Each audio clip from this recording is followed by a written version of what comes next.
Welcome to my channel again, and today we look at the famous tea plantations in Kenya, the Kericho tea plantations. So please subscribe to the channel, like and share so that you can get to see more of this content. So as we drive from Nairobi to Kisumu, we find that these tea plantations are located along the Nairobi-Kisumu road, just after you leave Nakuru as you head towards Kericho town. So on your left side, about midway, halfway through between Nakuru and Kericho, you'll start to see these tea plantations, vast tea plantations. So this is just some housing, local housing.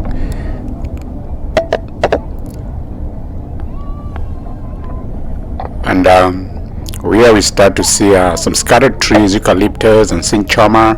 Cinchona is normally used for extracting chloroquine for making chloroquine for making drugs against malaria, and this is normally found to grow in this Kericho area. So some of them have been left within the tea plantations. Here's some housing for the tea workers.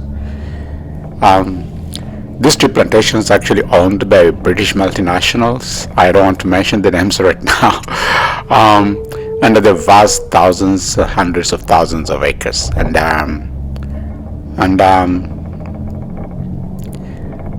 this was like acquired during the colonial period. And there are like 100-year leases for the land. And then, of course, this was the formerly White Highlands, a very cool area, almost mimicking the British weather. And the settlers settled here, and a lot of them took some big chunks of land. And the tea plantations, the multinationals from Britain actually acquired this land. They didn't buy it, of course. Yeah. So when I was in Britain, when I was in London, I was able to see the British East India Company. That was actually more or less the precursor of all this and the settlement and colonial areas in Africa. So is it the time for British multinationals to leave? Yes, some people say yeah. And should the land after expiration of the 100-year leases be reverted back to the local people, that is the Ogiek community and the Kipsigis community who live in this area? Yeah, some people say yes. And should the land probably be bought by the government and or taken over, repossessed by the government, and used to produce tea, branded as Kenyan, because the tea currently grown is branded as some kind of British tea, which is ridiculous. Exported as ground tea and then blended with tea from Indonesia, Sri Lanka, and then branded as British tea. Should the locals buy out the multinationals? So that's the question. And so those are just part of like thinking aloud. Yeah. So this is a wooded area, just a woodland buffer that buffers more or less the T zone, because I know like a lot of cutting of trees was done, like deforestation in order to get these plantations, vast thousands and hundreds of thousands of acres, tens of thousands of acres under tea, with very little tree cover. So you see some areas, yeah, with trees. So should the government repossess the land? Should they convert the ownership of all this land to parastatal, like KTDA, Kenya Tea Development Authority, to grow and market this tea and brand it as Kenyan tea? Yeah, those are the questions that linger on people's heads. These are some tea worker housing. Yes, some of it has been renovated and they look a little better than they were during the colonial times when they were like round huts. Yeah, I know people who probably worked here a long time ago when it was still like when it was still like under more or less before Kenya's independence or just around independence time, and the housing was pathetic. Well, now it's a little better. Also, sit back, enjoy, relax, and watch the British, sorry, the Kenyan, beautiful Kenyan countryside. This ain't British. There's a beautiful Kenyan countryside, vast thousands of acres of tea. Thank you and enjoy. I'll let you enjoy with little narration as you see as we drive through this tea zone area of thousands of acres of tea plantations, tens of thousands of acres. Enjoy.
Hope you enjoyed this video. Please subscribe, like, and share. And see you next time. Ciao. Bye.